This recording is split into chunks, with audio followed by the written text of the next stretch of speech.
In the beginning, time was a chaotic storm, a whirlwind of moments scattered like leaves in the wind. It flowed in all directions without order or purpose. The river spirit Maina watched this wild dance from the depths of her hidden spring. She was a guardian of the world's waters, ancient and wise, and she knew that life could not flourish amidst this chaos. One day, Maina emerged from her spring, shimmering like moonlight on the surface of a still pond. Her form was ethereal, made of flowing water and light, her hair like a cascade of silver currents. She dipped her fingers into this whirling storm of time, feeling its raw power. It surged around her, pulling her in every direction at once. Time needs a path, she whispered, her voice as gentle as a breeze. It needs a flow, a single direction, so life can grow. With a graceful sweep of her hand, she began to shape the storm. She gathered the scattered moments and molded them into a river, a single, steady flow that moved forward. The chaotic storm transformed into a peaceful current, winding its way through the fabric of the universe. As the river of time began its journey, life took root, seasons changed, stars were born and died, and the world itself began to breathe with the rhythm of time's flow. Maina watched with a smile, satisfied with her creation. But as she stood on the riverbank, a thought troubled her. She could see that time's steady march brought growth and change, but it also swept everything away in its current. Moments of joy, of love, of beauty, they would all be carried away, lost forever in the river's endless flow. I cannot stop time, Maina said softly, but perhaps I can create places where it stands still, if only for a moment. With a flick of her wrist, she created tiny pools along the river's edge, hidden places where time paused. These pools were small and quiet, almost invisible to the rushing current. Only those who listened closely, who took the time to stop and be still, could find them. Maina leaned down, whispering a blessing over each pool. Here, time will hold its breath. Here, the precious moments can linger, waiting for those who know how to listen. As the first light of dawn touched the river's surface, Maina stepped back, fading into the mist. The river of time continued to flow, carrying the world forward, but the tiny pools remained, glimmering in the shadows, waiting to be discovered. And so, the river spirit's gift to the world was a flow of time that allowed life to grow in hidden places where the most treasured moments could be held, if only for a heartbeat. In a small village nestled by the river's edge, a young girl named Lyra loved to spend her days watching the water. She was different from the other children who ran and played without a care. Lyra preferred to sit quietly, listening to the sounds of the river as it whispered secrets only she could hear. One sunny afternoon, as Lyra dipped her toes into the cool water, she felt a strange sensation. The current around her stilled and the world seemed to hold its breath. She looked up and saw something unusual, a tiny pool shimmering like liquid silver, hidden beneath the roots of an ancient willow tree. Curious, Lyra walked closer. As she peered into the pool, she felt a wave of warmth wash over her, filling her with a sense of calm she had never known.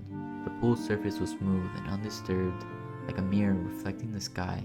But as she looked deeper, she saw something incredible, a moment from her own past, playing out like a scene in a dream. It was her mother, laughing as she lifted Lyra into the sky, the sunlight catching her smile.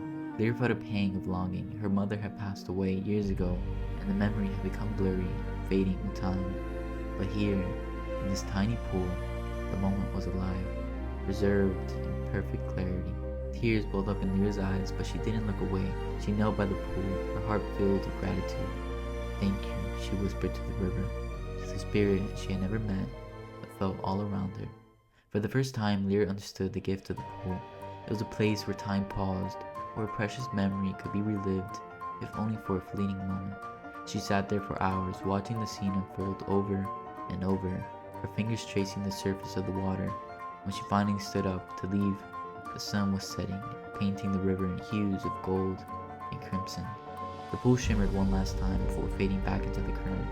Lyra walked home with a new lightness in her step, a secret smile on her lips.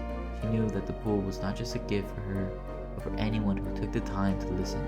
It was a reminder that while the river of time flowed ever forward, there were still moments that could be held close, cherished like a hidden treasure. And as she fell asleep that night, she dreamed of the river spirit, a graceful figure made of water and starlight, who smiled and whispered, Time flows for all, but moments like these are eternal. The legend of the hidden pool spread through the village like wildfire. People whispered about places where time stood still, where memories could be revisited. Some sought the pools for comfort, reliving moments of joy and love. Others came out of curiosity, hoping to glimpse a piece of their past. But there was one man, a wealthy merchant named Garen, who saw the pools as something else, an opportunity. Garen was known in the village for his ambition. He had built his fortune through shrewd deals and relentless work, but he was never satisfied. He feared the passage of time, the way it slipped through his fingers no matter how tightly he held on.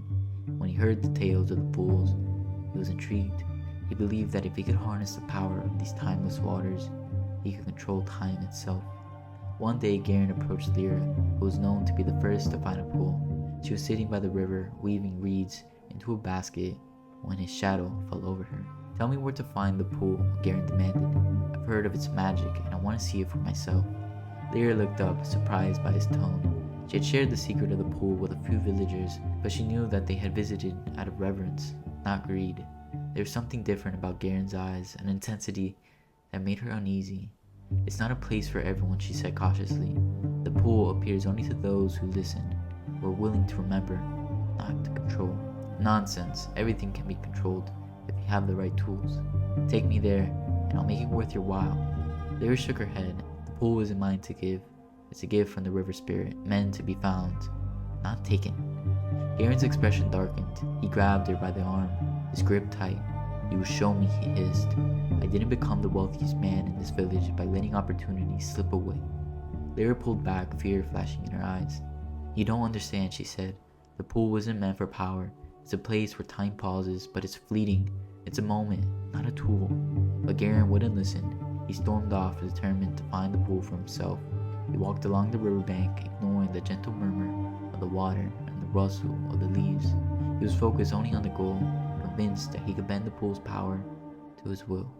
Hours passed before he found it, a small, shimmering pool nestled between the roots of an ancient oak. Garen knelt beside it, staring into its depths. He saw a vision of himself, younger and stronger, standing triumphant atop a pile of gold. He reached into the water, his hand trembling with anticipation. The moment his fingers touched the surface, the pool's shimmering light flickered. The vision twisted, darkening into something else. Garen saw himself aged and frail, clutching at time as it slipped away from him, his eyes filled with terror. He jerked his hand back, but it was too late. The pool ripped once, then vanished, leaving only the cold, rushing current of the river behind. Garen fell back, breathless and pale. He had tried to seize a moment, to control time's flow, but he had been shown the truth. Time could not be controlled. It could only be lived moment by moment. The news of Garen's experience spread quickly. The villagers spoke of this change, how the once ambitious merchant had become quiet, almost withdrawn. He no longer sought wealth or power. Instead, he spent his days by the river, staring at the water as if searching for something he could never find. Lyra watched him from a distance, a pang of sympathy in her heart. She knew that what he had seen, the river spirit had shown him a truth that many refused to face. Time was not a treasure to be hoarded. It was a gift, precious because it slips away. One evening, as the sun dipped below the horizon, Lyra decided to visit the river's edge alone. She sat by the bank, listening to the gentle flow of the water. She felt a presence behind her, like a cool breeze that rustled the leaves, but did not disturb the surface of the water. "Maina," she whispered. The air shimmered, and the river spirit appeared, her form translucent and graceful, like moonlight dancing on water. Maina's eyes were kind but tinged with sadness. "You called me," the spirit said softly. Lyra nodded. "The villagers are seeking the pools more and more," she said. "Some come to remember, but others, like Garen, try to control what cannot be held." Maina sighed, a sound like a distant wave. "I created the pools as a gift, a way for people to pause and reflect, but not everyone understands their purpose." "Can you make the pools disappear?" Lyra asked, "to protect them from those who would misuse them?"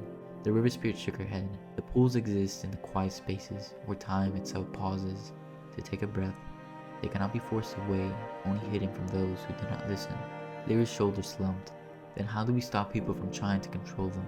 "You cannot stop them," Maina replied gently, "but you can teach them. Show them that time is precious, not because it can be paused, but because it moves forward. Each moment is unique, a fleeting gift. Lyra looked down at the river, her reflection wavering in the water. She thought of the moment she had seen in the pool, the sunlight filtering through the trees, the sound of the river had dawned. They were gone now, carried away by the current, but she still held them in her heart. "You're right," Lyra said softly. "Now help them understand." Maina smiled, her form fading back into the mist. "You have a wise heart, Lyra. Remember this. The river of time flows for all, but those who listen can find its hidden gifts." The spirit disappeared, leaving Lyra alone by the water, but she felt a new resolve fill her, a quiet strength. She knew now what she had to do. The morning sun rose over the village, casting a golden light across the river. Lyra stood at the water's edge, watching as the first villagers began to arrive. Word had spread that she had spoken with the river spirit, and now they gathered, hoping to hear what she had to say. Garen was among them, his face lined with regret and understanding. He looked thinner, his eyes softer, as if the weight of his ambitions had finally lifted. Lyra gave him a small nod, then turned to face the crowd. The river spirit, Maina, created the pools as a gift, Lyra began, her voice clear and calm. They are places where time pauses, allowing us to revisit our most cherished moments, but they were never meant to be controlled or manipulated. A murmur spread through the crowd. Some villagers nodded in agreement, while others looked confused, clinging to their hopes of using the pools to relive their happiest days forever. Lyra continued, her gaze sweeping across their faces. "I've seen people try to hold on to these moments, to keep them from slipping away, but time doesn't work that way. It flows forward, carrying us with it. The pools aren't meant to freeze time. They're meant to remind us of its value." Garen stepped forward, his voice quiet but steady. "She's right," he said.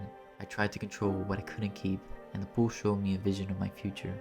An old man clinging desperately to time, filled with regret. I spent so long chasing after more that I forgot to live in the moment." The villagers listened, their expressions softening. They had all felt the pull of time, the urge to capture the fleeting moments of joy before they slipped away. But now they began to see the pools for what they truly were, not places to trap time, but places to honor it. Lyra knelt by the river, cupping her hands to collect the cool water. "Time is a gift," she said, lifting her hands to show the shimmering droplets that slipped through her fingers. "You can't hold on to it, but you can cherish each drop as it falls." The crowd was silent, absorbing her words. Then slowly, they began to disperse, each person taking a moment to gaze out at the flowing river before turning back to their lives. They understood now that the true magic of the pools wasn't in their ability to pause time, but in their reminder to live life fully in the present. Garen lingered by the water, looking down at his own reflection. He gave Lyra a grateful smile. "Thank you," he said, "for helping me see what I was too blind to notice." "You don't need to thank me," Lyra replied with a gentle smile. "Thank the river. It's always been here, flowing forward, teaching us to let go." As the sun climbed higher, Lyra walked along the riverbank, feeling a deep sense of peace. She knew that the pools would still appear to those who needed them, but they were no longer a secret to be kept. They were a lesson, a reminder of the preciousness of each moment. Maina's voice echoed softly in her mind, a whisper carried by the wind. "You have done well, child. You have shown them the truth." Lyra closed her eyes, smiling as the wind rustled her hair. "Thank you, Maina," she whispered back, "for teaching me to." And so the river of time continued its flow, unbroken and eternal. The villagers went about their lives with a new understanding, pausing every now and then to listen to the gentle murmur of the water. They knew now that while the moments could not be held forever, they could be cherished, savored, and remembered. For that was the true gift of the river spirit, not the ability to stop time, but the wisdom to value it while it lasted.